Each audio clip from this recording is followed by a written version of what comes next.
Eh bien, mes chers amis, bonsoir. Ah oui, il faut prendre des photos parce que pour l'Égypte après, il faut que j'envoie quelques photos, s'il vous plaît. Euh, euh, D'abord, merci, Général, pour cette introduction précise et concise. Et, et comme tous les militaires français, ils savent dire beaucoup de choses en vraiment quelques mots. J'étais il y a 3 jours au fort Gantom à Marseille, invité par le général. Ah, oh là là. Et après Gantom, hein, c'est l'homme, c'est l'amiral qui a ramené d'Égypte en France Bonaparte. C'est vraiment celui dont l'acte militaire et fondateur de toute la mythologie napoléonienne. Et donc, j'étais invité par le général Thierry Laval, qui est un militaire qui sait ce que c'est le monde d'aujourd'hui. Et que le rapport de force entre l'Orient et l'Occident, enfin bon, voilà, pour vous dire que je suis habitué à parler devant les militaires, mais même quand je vais en Égypte, j'ai toujours 2 ou 3 qui sont cachés sous les habits civils, mais je sais qu'ils sont des militaires, c'est pas grave. Et je voudrais remercier mon ami de toujours, Thierry Lenz, et qui m'accuse d'être le soleil des études napoléoniennes. Alors c'est lui vraiment le soleil des études napoléoniennes, par son savoir immense, sa bonhomie, parce que vous savez, un vrai savant, c'est celui qui sourit, et c'est lui qui sait dire les choses compliquées très simplement. Et lui, il sait faire ça, ce qui n'est pas vraiment à la portée de tout le monde. Merci, monsieur, vraiment d'être là, et à vous, et à Pascalita, Général Flimla, un grand ami aussi. Je voudrais commencer par Alexandrie, si vous me permettez. Je ne veux pas parler des faits militaires. Le livre s'appelle Bonaparte ou Napoléon, une passion arabe. D'abord, pourquoi Bonaparte et pas Bonaparte? Bonaparte, parce que dans la langue arabe, la lettre P, comme Paul, comme Pauline, n'existe pas. Donc, on la prononce avec un B léger, comme Bernard. Du coup, Bonaparte est devenu Bonaparte. Mais comme on était là au début du mois de juillet 1798, les Égyptiens, qui étaient habitués à la façon des Ottomans d'appeler leurs officiers, le commandant de l'armée ottomane s'appelait Losari Askar, et donc ils l'ont appelé Bonaparte dès le 1er juillet. Bonaparte, Losari Askar des Français. Et il était Bonaparte, si vous me permettez, juste un retour avant le départ de Toulon de l'Armada. Parce que c'est ce qui me fascine, l'historien franco-égyptien que je suis de l'expédition, il y a quelque chose qui me fascine encore aujourd'hui. Mes chers amis, c'est le secret. Tout a commencé en janvier 1798, donc vainqueur d'Italie, et le voilà chargé par le Directoire d'aller couper la route des Indes aux Anglais. Il y a Talleyrand, après une conférence à l'Institut de France sur l'éventuelle conquête de l'Égypte, mais tout est parti à partir d'une note adressée à Talleyrand par un certain Magellan, qui était le consul de France en Égypte pendant 40-50 ans avant l'expédition. Donc c'est quelqu'un qui connaît parfaitement l'Égypte. C'est à partir de cette note que je trouvais tirée plus tard, en 2003, en faisant mon premier livre, là, Bonaparte et Mahomet, je trouvais cette note de Magellan avec une vingtaine de notes de Bonaparte en marge du texte. Merveilleux. Vous savez, il l'avait lu. Et après, le directoire a donné l'ordre de faire cette campagne d'Égypte. Je passe rapidement. Et après, hop, il se met en accord avec Talleyrand qu'au moment où la flotte quitte Toulon, Talleyrand va à Istanbul pour informer le sultan ottoman. C'est très important ça. Ça sera plus tard le premier, malheureusement, clou dans le cercueil de la défaite de la France en Égypte. Et que donc Talleyrand n'est jamais allé à Istanbul pour informer le sultan ottoman comme quoi cette conquête n'est pas orientée contre l'Empire ottoman, c'est juste pour donner, pardonnez-moi le terme, une fessée aux Anglais et aux Mamelouks. Pardon pour le... Et que Bonaparte est parti en Égypte avec cette confiance, comme quoi il va mener sa campagne et pendant que Talleyrand faisait ses efforts diplomatiques avec la Sublime Porte. Et, mes chers amis,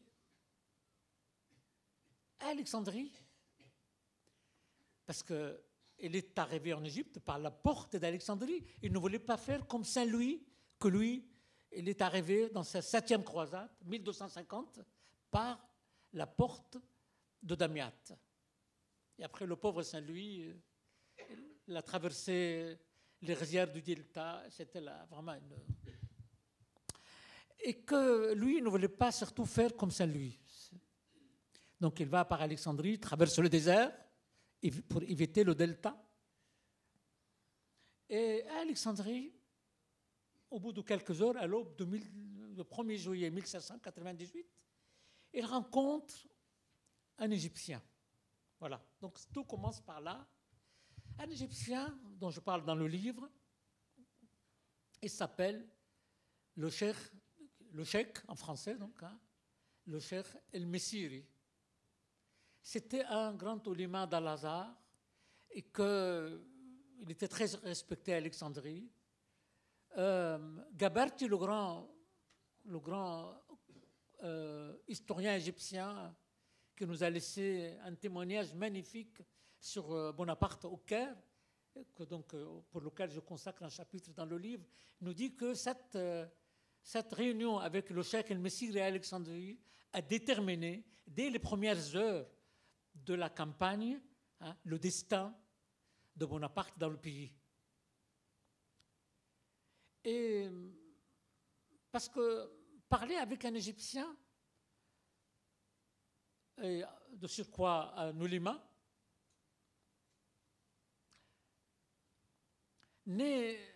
était une façon d'aborder la question de l'islam. Au fait, je regardais un peu en général la bibliothèque de Bonaparte à bord de l'Orient, qui était le navire amiral. Parce que Bonaparte ne part pas comme ça, il avait toute une bibliothèque et des savants autour de lui, dont Monge, Berthollet, Geoffroy Saint-Hilaire, Caffarelli, Murat, enfin, on a là. Et que les discussions tournaient autour d'Alexandrie, de l'islam et surtout l'avenir de cette expédition. Parce que déjà, il avait... Mais mes chers amis, on n'a jamais vu dans l'histoire un concurrent qui arrive avec une armada, 135 000 hommes, 35 000 hommes, pardon, et après une pléiade de savants, toutes disciplines confondues. On n'a jamais vu dans l'histoire, c'était la première et la dernière fois. C'était un raid scientifique. Et que c'est cela qui va rester, hein, après les quelques déboires militaires de l'armée. J'en parlerai un peu plus tard. À Alexandrie, et là j'ai trouvé ici dans la correspondance de Bonaparte, que j'ai eu le plaisir de traduire vers la langue arabe, grâce donc à mon ami Thierry Lenz, c'est en 2015. J'ai trouvé une lettre que Bonaparte a adressée au général Marmont le 25 Thermidor an 7, ce 12 août 1799, ça veut dire presque 20 jours après son arrivée en Égypte. Hein. Vous voyez, c'est tôt. Hein. Voilà, je prends juste 2 petites phrases de la lettre. La lettre donc adressée au général Marmont.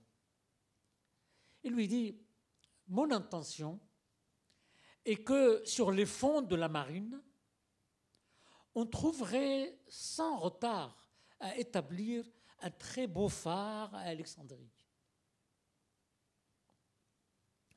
de manière qu'il soit vu de plus loin possible, afin qu'il puisse être utile à une flotte française ou à un bâtiment quelconque qui pourrait de nuit se présenter devant Alexandrie. » Après, j'ai trouvé, donc il avait déjà un projet de phare d'Alexandrie, et j'ai trouvé après dans les discussions de l'Institut qu'il va créer en Égypte, l'Institut d'Égypte, qui existe encore aujourd'hui, des discussions autour de la création et du phare d'Alexandrie et de la bibliothèque d'Alexandrie. Incroyable. Elle est déjà dans la mythologie, elle est déjà dans la légende, Antoine et César. Mais vous savez, on parle beaucoup, bien sûr, de César quand on parle de la légende napoléonienne, mais aussi d'Alexandre le Grand. Le premier qui a été très attiré, fasciné par ce trio alexandrin, c'était Champollion, qui a écrit à sa mère en 1828 la phrase suivante, en parlant d'Alexandrie. « Maman, que penses-tu d'une ville fondée par Alexandre, défendue par César et prise par Bonaparte ?» Donc Champollion était déjà vraiment dans ce trio de légendes. Et il quitte Alexandrie en pensant beaucoup au Cheikh el-Messiri. Dans la correspondance, je pense avoir laissé ici un exemplaire de la version arabe. Dans la correspondance, on trouve en 5-6 lettres relatives à Cheikh el-Messiri. C'est des petits morceaux de littérature élogieuses à la rencontre d'un docteur en religion musulman. Vraiment. Hein? Et encore aujourd'hui à Alexandrie, il y a des rues qui portent le nom de Cheikh, et lui et sa femme, la Sette Messiri. En tout cas, une fois arrivé au Caire, et après la bataille des pyramides, qui n'était pas vraiment aux pyramides, mais bon, à côté, c'était pour la légende, pour la propagande, il arrive donc au Caire, il fait une entrée solennelle le 24 juillet 1799. Tout de suite après, ça c'est fascinant, hein, il créait 2 institutions. Il créait le divan, il créait l'Institut d'Égypte. Le divan, c'était une révolution culturelle et politique, parce que l'Égypte, mes chers amis, les Égyptiens, ce n'était plus depuis 4 siècles des Égyptiens, c'était des Ottomans. Hein, l'Égypte était fondue dans la masse ottomane. Le mot Égypte lui-même a disparu. Et que, arrivé donc en Égypte en demandant aux Égyptiens de faire attention à leur identité nationale, qu'ils sont d'abord égyptiens, c'était une révolution en soi. Et après, il crée le divan, une sorte de directoire dans lequel il propose aux Égyptiens de gérer eux-mêmes leur pays selon leurs lois, leur charia, etc. C'était une révolution, parce que les Égyptiens à l'époque, c'était des fellahs, c'était des paysans, ne faisaient pas la guerre, ni l'administration du pays. 4 siècles depuis l'arrivée des Ottomans dans le pays, 1517, que ce sont les Ottomans, avec les Mamelouks, qui géraient l'Égypte. Et le voilà, Bonaparte, un bon enfant des Lumières, demande aux Égyptiens de gérer leur propre pays. Une grande révolution culturelle et politique. Après, il crée l'Institut de France. Alors, tous les éléments qui faisaient partie de ce qu'on appelait la commission des sciences et des arts. Très important, cette commission. C'était donc des éléments, comme je viens de le dire, spécialisés dans tous les domaines connus de l'époque, et notamment l'archéologie, la médecine, la chimie, et tous étaient gérés par un militaire un talent incroyable qui s'appelait le général Caffarelli. Le pauvre Caffarelli, qui était le commandant du génie militaire de l'armée, et avait perdu une de ses jambes en Italie, donc il est parti en Égypte avec une seule jambe. C'est pour ça, dans les chronologies égyptiennes, on l'appelle ce que pourrait être l'équivalent, l'homme a une seule jambe, le monojambe. D'ailleurs, dans les moments difficiles de l'armée, les soldats se moquaient de lui. Et eux qui voulaient vraiment rentrer en France vite, ils disaient, c'est lui-là, il a déjà un pied là-bas. Et l'Institut d'Égypte, qui existe encore, vous voyez, être historien, ce n'est pas quelqu'un qui travaille dans la littérature et l'imaginaire. Hein.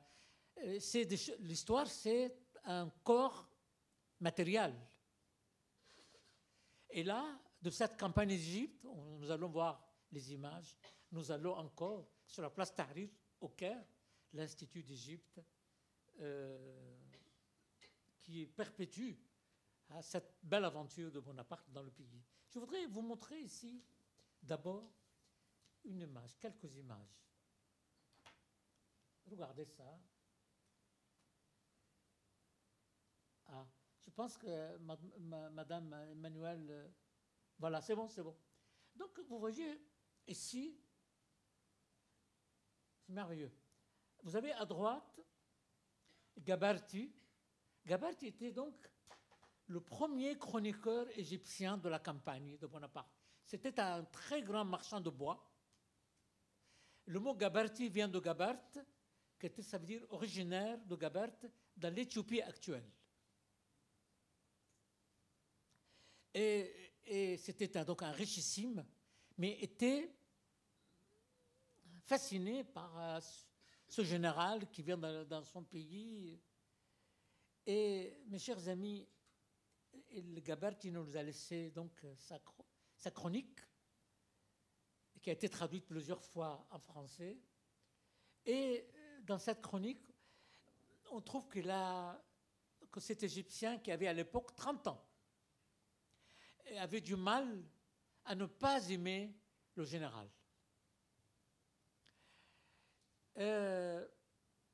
Donc il consacrait plutôt sa chronique aux savants. Et il laissait la partie militaire à d'autres. Vous voyez, cette chronique de Gabarty a été vite, dans les années, en 1998 en France, on a célébré, si vous vous souvenez, le bicentenaire de l'expédition. 1998, donc 200 ans. Et à cette occasion est sorti ce livre-là que vous trouvez à gauche, une magnifique, que je vous conseille vivement. Non, je vous conseille vivement mon livre d'abord.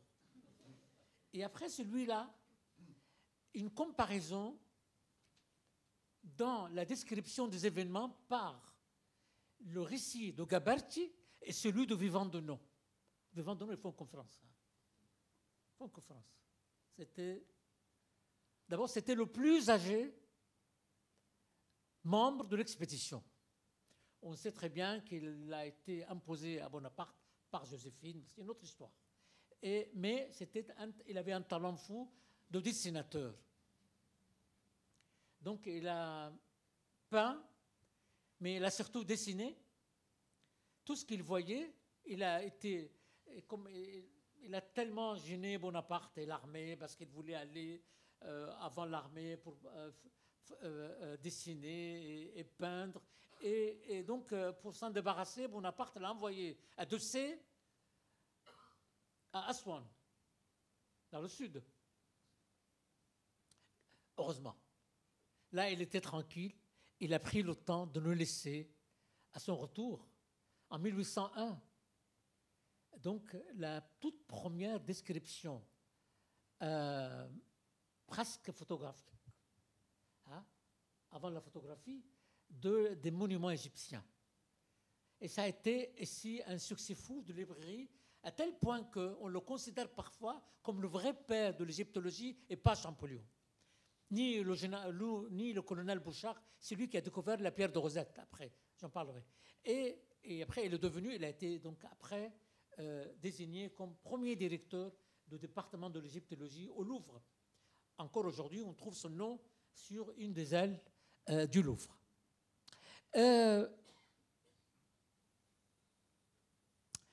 Après,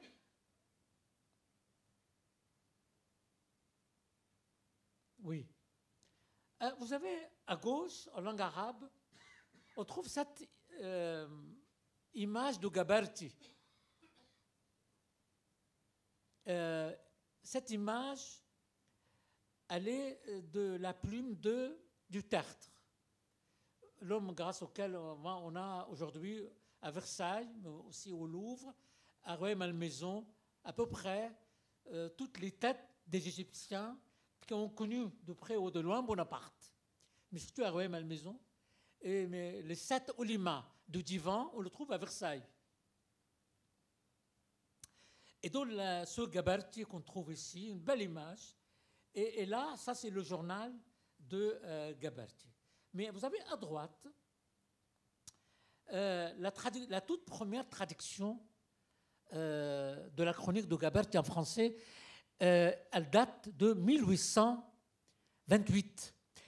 Et Alexandre Cardin, le traducteur, que vous voyez ici, je lui consacre quelques pages parce que c'était un homme en français haut en couleur, que lui, vraiment, il connaissait l'Égypte, il aimait l'Égypte, et surtout cette courte campagne d'Égypte de Bonaparte et de ses savants.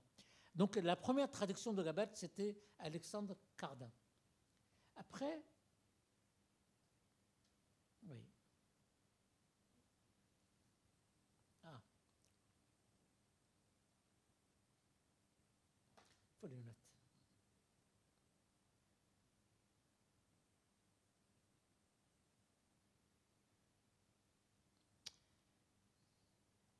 Oui. Après, mes chers amis, en Égypte, on trouve un autre chroniqueur arabe.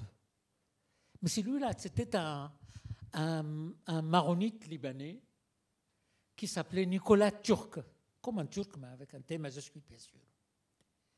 Nicolas nous a laissé une chronique fabuleuse sur Bonaparte, mais aussi le futur Napoléon, parce qu'il a écrit ça en 1805 ou 1806, je crois 1806.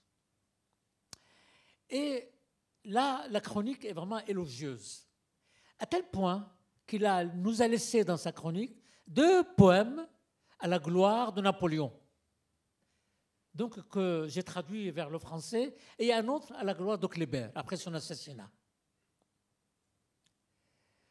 Cette habitude-là, il ouvre une nouvelle voie pour les chroniqueurs arabes, c'est de ne pas hésiter à écrire, à s'intéresser au volet glorieux, victorieux du conquérant, et ne pas avoir de complexe dans l'histoire.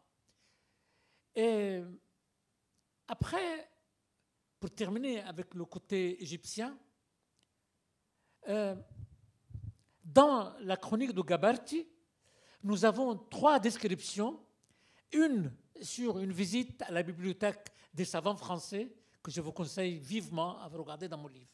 Vraiment, hein. C'était la première fois, vous savez, en Égypte, la bibliothèque, c'est à la mosquée. Mais là, la bibliothèque, elle n'est pas dans un endroit de religion.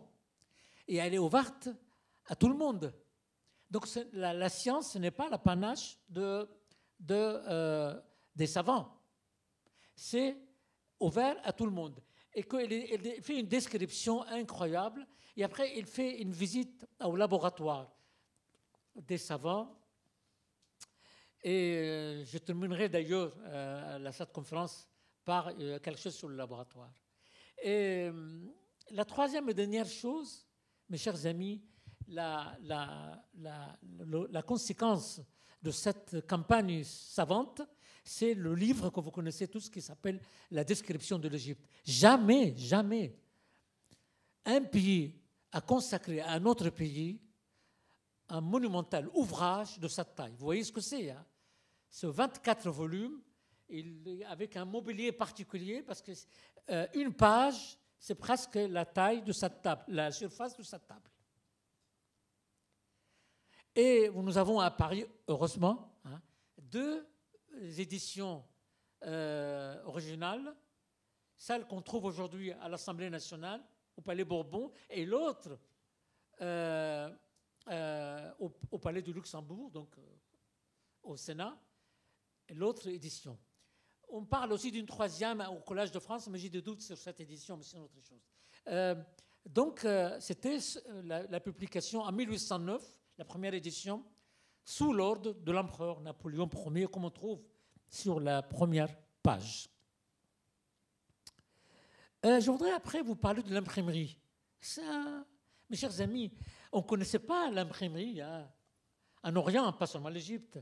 Avant l'arrivée de Bonaparte, on était encore à l'heure du manuscrit. Ça veut dire, si l'ancêtre d'Ahmad Youssef au Caire ou à Alexandrie, parce que je suis natif d'Alexandrie, a écrit quelque chose sur les femmes d'Alexandrie et qu'il souhaitait l'envoyer, envoyer une copie, hein, à Marrakech par exemple, il fallait d'abord un bataillon de scribes, de copistes, et après un bataillon de correcteurs. Bien surtout, il fallait envoyer ça à Marrakech par voie terrestre, comme vous le savez, avec des gardes, parce qu'on ne savait pas à l'époque. Chaque envoi par voie terrestre était porté à une partie de risque importante avec les attaques des Bédouins, etc. Il fallait entre 1 an et 3 ans pour envoyer un manuscrit depuis le Caire et Marrakech. Mais là, les Égyptiens découvrent l'imprimerie en langue arabe. Parce que Bonaparte avait piqué l'imprimerie qu'on appelle la propagande, qui était l'imprimerie en caractère arabe du Vatican. Donc, pour la première fois, on découvre les lettres arabes imprimées. C'était une révolution culturelle. Mais surtout, c'était la première fois qu'en Orient, on autorise en terre d'islam. Parce que l'imprimerie était interdite en Orient par une fatwa du sultan ottoman. Une fatwa pas du sultan lui-même, mais du mufti d'Istanbul. Parce qu'il ne voulait pas que passent dans les machines les textes du Coran sacré. C'était un prétexte. Parce qu'il voulait surtout que le savoir ne sorte que de chez le sultan et le mufti. Je fais vite. Après, donc c'était une révolution. Quelques mois après, premier journal, le courrier égyptien. Mais mes chers amis, le courrier égyptien, c'était vraiment un premier journal en Orient. Ça veut dire le journalisme a démarré en Orient grâce à Bonaparte. Et après, il y a cette magnifique phrase de Victor Hugo. Il dit, dans l'éducation du monde, la presse a succédé au catéchisme. Après le pape, le papier. Effectivement, c'était une révolution, une religion, je dirais. 3 journaux au Caire va créer, dont en langue arabe. Le courrier égyptien, la décade égyptienne, c'est pour l'armée, mais surtout le Mubashir, mais malheureusement Menou n'a pas eu le temps de le lancer au Caire. Après, je vous permettez d'aller vite vers le XXe siècle. Le temps passe très rapidement. Regardez, avant de passer au XXe siècle, après Bonaparte, qui a gouverné l'Égypte? Mohamed Ali. Un Albanais qui était venu avec l'armée ottomane pour chasser Napoléon, enfin Bonaparte. Donc vous voyez comment il ne l'a jamais rencontré. Donc je vous l'assure, dans les documents, j'ai cherché, parce qu'il y a un mythe comme quoi ils se sont rencontrés à Bouquet. Non, ils ne se sont jamais rencontrés, mais Bien sûr, l'armée, le bataillon de Mohammed Ali, et là je voudrais vraiment votre attention. Mohammed Ali est venu en Égypte en 1802. Et en 1802, c'était l'année où Bonaparte avait envoyé en Égypte ses premiers émissaires, premiers espions, quoi. Donc un certain Mathieu de Lesseps. Mathieu de Lesseps est le père donc, du fameux Ferdinand de Lesseps. Et Mathieu, vite, a senti que chez cet Albanais, il y a une sorte de charisme, et qu'il pourrait avoir un avenir dans la politique du pays. Il propose immédiatement son nom à Bonaparte, et Bonaparte lui demande, nous avons ça dans la correspondance qu'on trouve de Mathieu de Lesseps, c'est fabuleux, de l'aider. Mais mes chers amis, qui va vraiment imposer Mohammed Ali au sultan ottoman et faire de lui un gouverneur de pays, un pacha d'Égypte? Parce que le sultan ottoman, après le départ des Français, a envoyé vite un pacha ottoman pour gouverner le pays, comme c'était la situation avant l'expédition. Or, les Égyptiens, et c'est un point très important, ont découvert le nationalisme, le chauvinisme. Grâce à Bonaparte, ils ont découvert leur égyptianité. Et quand on lit les proclamations de Bonaparte, il met vraiment l'accent sur cette question. Vous n'êtes pas un Mamelouk, vous n'êtes pas ottoman, vous êtes égyptien. Et donc, Mohammed Ali a été vite choisi par le Zulema d'Al-Azhar. Il ne voulait pas surtout que le pacha du pays vienne d'Istanbul. Ils ont appris la leçon. Et ils ont porté Mohammed Ali vraiment jusqu'à la citadelle, le siège du gouvernement au Caire. Et là, Mohammed Ali avait un fils, que vous voyez ici, Ibrahim Pacha. Alors Ibrahim Pacha, c'était le fils aîné de Mohammed Ali, futur roi d'Égypte après le père. Mes chers amis, Mohammed Ali était fasciné par Napoléon. Et vous vous souvenez, en 1840, je pense, Thierry le cite dans Les Visiteurs du tombeau de Napoléon, et qu'il a visité le tombeau en 1840 avec un certain Suleiman Pacha. Qui c'est ce Suleiman Pacha?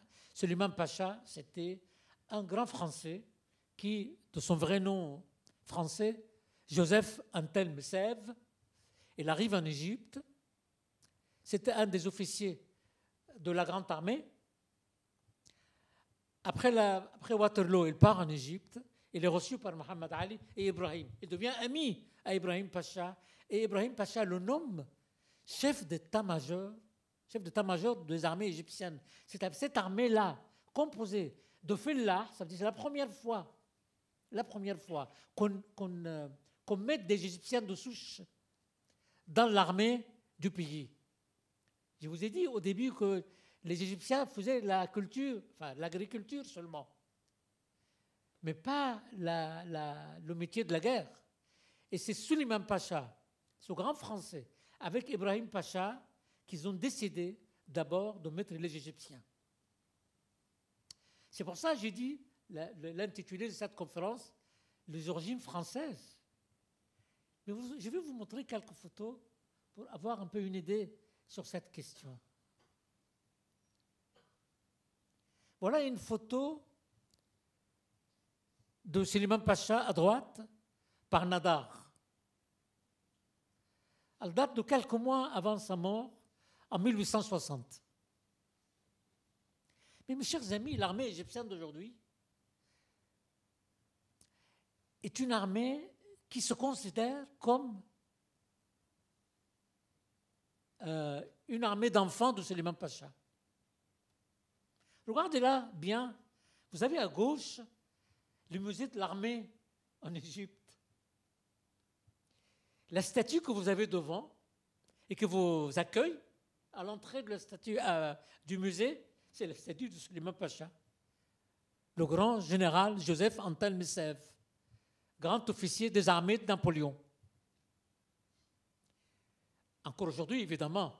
Et après, tous les 10 ans, on restaure la statue, on met des couches de peinture parce que ça rouille rapidement au Caire.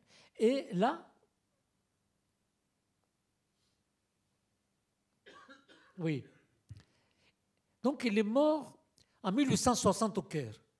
Il laisse une grande famille, hein, dont une des filles va se marier avec un Égyptien, Sabri Pacha, l'arrière-grand-père du roi Farouk. Ça veut dire dans le sang de la famille royale égyptienne, il y a du sang français. Ah, je veux dire, dans les veines des membres de la famille, de la dynastie de Mohammed Ali, il y a du sang français. Là, vous avez ici, vous voyez, la tombe, le mausolée de Suleiman Pacha, à gauche. C'est dans le vieux Caire, au milieu d'une place publique. Ça veut dire mort.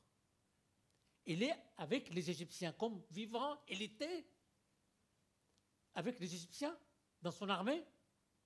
C'est merveilleux. Et après, à droite, vous avez la tombe.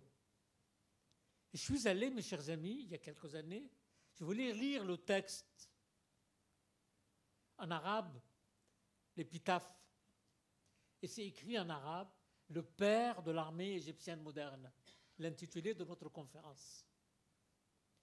En 1998, donc quand on fêtait, on célébrait le bicentenaire de l'expédition, la mausolée était dans un état lamentable. Et je proposais au président Chirac, le grand Jacques Chirac, parce qu'on m'a demandé qu'est-ce qu'on peut faire vraiment. Je proposais de donner le nom de Bonaparte, pas Napoléon, à une rue au Caire, et restaurer la tombe de Suleiman Pacha. On m'a dit que donner un nom du général, hein, c'est difficile, mais restaurer, oui. Donc on a trouvé rapidement des fonds pour restaurer la tombe. Et donc, c'est comme vous avez à Paris une tombe sur la place de la Concorde, par exemple. Vous voyez, c'est vraiment au cœur de la capitale. On n'a même pas pensé à le transférer, je ne sais pas, dans les cimetières, non. Et ça, c'est vraiment une grande leçon de l'histoire. Après, oui. Et à gauche, je l'ai raté, donc c'est Mohammed Ali, donc le grand Mohammed Ali. Mes chers amis, vous savez qui a peint ce tableau? C'est Horace Vernet. Oui. Longue histoire de Vernet avec Mohammed Ali, mais il faudrait une conférence pour ça. Et alors, à droite, je vous ai parlé, je vous ai dit que Suleiman Pacha, il vit avec le peuple égyptien aujourd'hui, parce qu'il est sur une place publique. Mais mes chers amis, la place où se trouve la tombe, c'est dans un quartier très populaire. Mais là, on est dans le Caire haussmannien. Et dans le Caire haussmannien, qu'est-ce qu'on a mis? La statue de Suleiman Pacha, et en face de lui, la statue d'Ibrahim Pacha. Si vous allez au Caire aujourd'hui, vous allez être très étonné d'avoir un peu ces magnifiques statues du grand français dans le Caire d'aujourd'hui. Ah. Si vous me permettez, le temps passe vite. Je vais au XXe siècle rapidement. Il nous reste combien de temps? Un quart d'heure? Un gros quart d'heure, très bien. Non, non.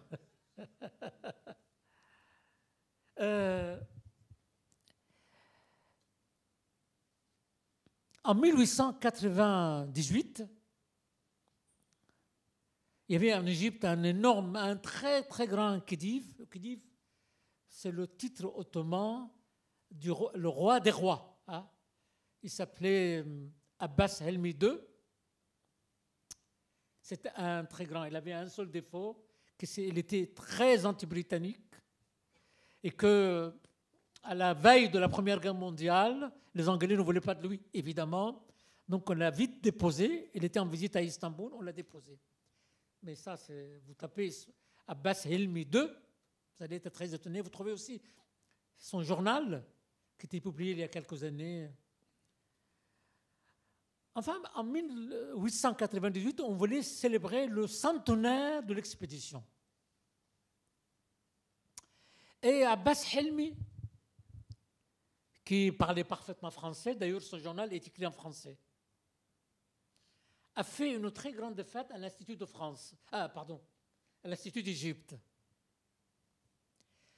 Parce qu'il pensait que le meilleur endroit dans lequel on peut célébrer le centenaire du grand homme ne pouvait être que à l'Institut d'Égypte. Donc j'ai trouvé dans les archives de l'Institut d'Égypte le catalogue de cette manifestation.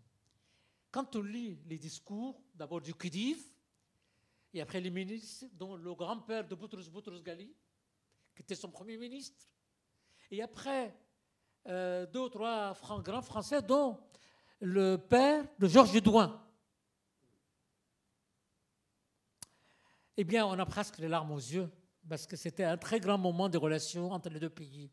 Curieusement, cela a donné le sentiment à tout le monde qu'on regrettait un peu le temps de la campagne d'Égypte. En 1984, Youssef Chahine, le grand réalisateur égyptien, a eu l'idée de faire un film sur l'expédition. C'était un ami, on se targuait d'avoir le même nom de famille, etc. Et je lui parlais beaucoup de Nicolas Turc, parce que Turc était maronite comme lui. Et après, je lui demandais surtout de ne pas donner le rôle de Bonaparte à un Égyptien. Erreur fatale qui a causé beaucoup de mal au film de notre Ridley Scott, qui a mis un... Et que donc, il donne le rôle... D'abord, le film ne parle pas vraiment de Bonaparte. Le film s'appelle Adieu Bonaparte, 1985. Et qu'il parle surtout du général Caffarelli, celui qui avait déjà un pied en France. Et celui donc, qui a joué le rôle de Caffarelli, c'était le grand Michel Piccoli. Et celui qui a joué le rôle de Bonaparte, c'était Patrice Chéreau. Ça veut dire le réalisateur égyptien a dirigé en Égypte les 2 grands acteurs français. Le film a fait beaucoup de bruit, mais surtout, il a attiré l'attention des Égyptiens de la rue, à l'épopée de Bonaparte en Égypte. Parce que jusque-là, jusqu'en 1985, l'histoire de la campagne d'Égypte était une histoire de manuel scolaire, où on nous apprenait que c'était une invasion militaire, mais qui avait des conséquences scientifiques heureuses pour le pays. D'ailleurs, Nasser, dans son livre « La philosophie de la Révolution », dans toute première page, il le dit, texto, cette campagne de Bonaparte était une invasion militaire détestable, entre parenthèses, disait-il, mais elle a ouvert devant l'Égypte des horizons partagés avec le monde moderne. C'est Nasser qui dit ça, celui qui va aider plus tard la révolution algérienne, les Palestiniens, il va créer le Fatah. C'était le père du nationalisme arabe. Mais c'était un admirateur de Bonaparte. Et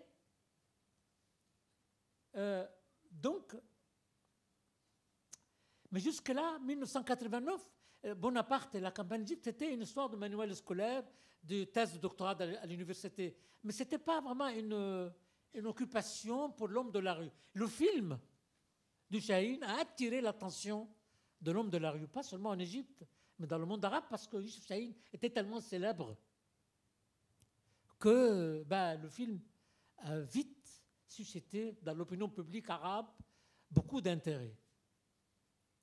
Je vous conseille le film, il est long, un peu long, mais intéressant à voir le regard de Chahine sur Bonaparte.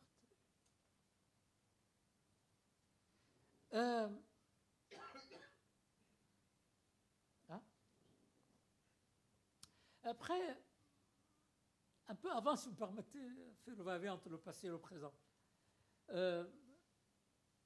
1908, Le grand poète Ahmad Shawki, qui était un ami de Victor Hugo, on voit très bien hein, la pose. Hein? Même sa statue, la statue là se trouve à Rome. Ahmad Shawki, on l'appelait le prince des poètes arabes. Et c'était un ami à Victor Hugo. Ah. Et il est allé faire une visite, mon cher Thierry, aux Invalides. Il nous a écrit, il nous a laissé un poème épique qui s'appelle « Sur la tombe de Napoléon », qui Juan Malfou a traduit, parce que c'est un arabe très classique, mais je l'ai traduit quand même, ça m'a pris presque 6 mois, et que vous trouvez dans le livre. Et là, vous allez trouver là, par exemple, hein, non. Là, une rue, hein, Piazzale Ahmad Shawki. C'est à Rome, hein? C'est à Rome.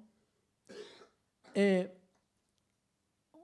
là, pourquoi j'ai mis, mes chers amis, pour terminer, la seule institution de l'État égyptien actuel où on trouve le portrait de Napoléon, eh bien, c'est celui que vous avez là, en haut. C'est à l'Institut d'Égypte, mon cher Thierry.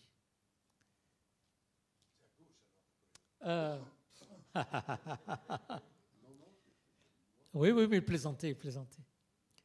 Et que, donc je demandais, comme je suis membre dans l'Institut, je demandais qu'on change un peu et qu'on mette plutôt un portrait de l'Empire vraiment, parce que c'est Bonaparte. Et donc je pense que les travaux du tableau sont en cours.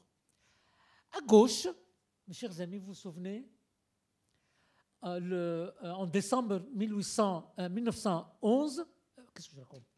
En décembre 2011, il y avait les événements, la révolution du Caire, place Tahrir. Et certains frères musulmans ont mis le feu à l'Institut, parce que c'était le symbole de l'Occident, ou du savoir occidental. Tapez sur Google, vous allez trouver des photos de feu. Et je voudrais rendre hommage, ici en son absence, au prince Charles-Napoléon, parce qu'à l'époque, il m'a appelé, il m'a dit qu'il est prêt à mettre de l'argent vraiment pour restaurer l'Institut, son argent personnel. Je trouve ça vraiment merveilleux. Donc j'ai appelé l'Institut vite, on m'a dit non, l'armée va faire le nécessaire. Parce que, pourquoi l'armée? Parce qu'en Égypte, c'est un peu comme ici. Bonaparte, c'est une affaire de l'armée. Le général qui est à gauche, le général Tantawi, Mohamed Tantawi, était à l'époque, mes chers amis, celui qui a pris le pouvoir après le départ de Moubarak. Et c'est lui, oui, et c'est lui donc qui va, en un an, va demander à l'armée de restaurer donc l'Institut. Et pas restaurer, hein, de refaire l'Institut. Malheureusement, l'édition que nous avions de la description de l'Égypte, il paraît que c'était l'édition de 1809, était partie dans le feu. Mais surtout, c'était là où c'était bien, ce que il a donc l'ancien institut avant l'incendie était dans un état vraiment lamentable. Et j'ai vu moi-même hein, de mes yeux vraiment les rats dans les archives, c'était horrible. Là, nous allons voir ça. Il y a vraiment, elle a fait un truc très moderne, avec l'aide de quelques architectes français, dont un architecte, très grand architecte de Millau, ma chère Pascaletta. Vous connaissez? Non. Il s'appelle Bernard Maury. Ça vous dit quelque chose? Alors Bernard Maury, c'était un des derniers grands architectes français spécialisés dans l'architecture mamelouk. Et c'est lui qui a restauré la maison qui était la maison de Monge et les Savants, et qui se trouve dans une rue aujourd'hui qui s'appelle la rue Monge, dans le Vieux-Caire. Il y a des choses à voir, hein, vraiment. Hein.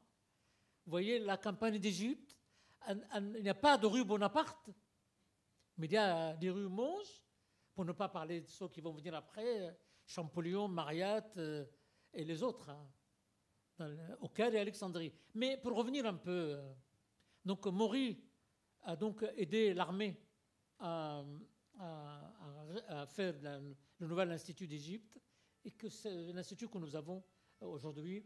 Et dans le salon d'honneur de l'Institut d'Égypte aujourd'hui, on trouve les deux ensemble, donc le fondateur, Bonaparte, et celui qui a donné l'ordre de lui donner une deuxième vie, le général Tantaoui. Je termine. Ah oui, ça c'est... Ah oui. Donc, les séries de télévision égyptienne, de cinéma, inspirées de Bonaparte. Hein. Ça, à droite, c'était une série des années 90 qui a eu beaucoup de succès, hein, vraiment, les héros. Mais à gauche, c'était vraiment la dernière série, l'année passée. Hein, sur Bonaparte, sur une histoire bizarre d'un cheikh un peu illuminé. Enfin, voilà. Et après...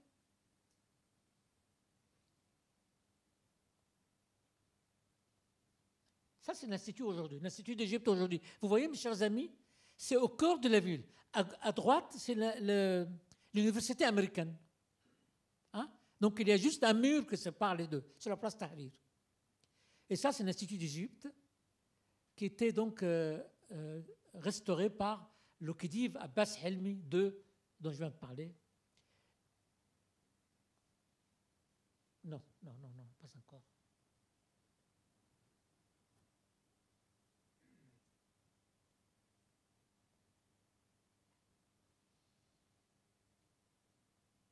Oui. Alors, ça, c'est ma dernière découverte. Sur le site de l'Institut d'Égypte, le texte est malheureusement en arabe, une note sur les origines de l'Institut. Donc, vraiment un petit texte très glorieux, hein, et qui rend justice à cette œuvre magnifique, scientifique, de l'expédition. Et le texte dit qu'il est venu avec les canons et l'imprimerie. Les canons sont partis, l'imprimerie reste. Je termine. Ah non, attendez. Je termine par cette phrase que Nicolas Turc rapporte après la première révolte du Caire, et que la populace est allée détruire le laboratoire des savants. Et Nicolas Turc raconte que Bonaparte est venu voir l'état du laboratoire. Il regardait les ulémas qui sont venus lui présenter leurs excuses. Il leur a dit, d'après Nicolas Turc, la phrase suivante, je cite, « Un jour, vous allez déterrer les os des soldats français et vous allez les arroser de vos larmes. » Merci.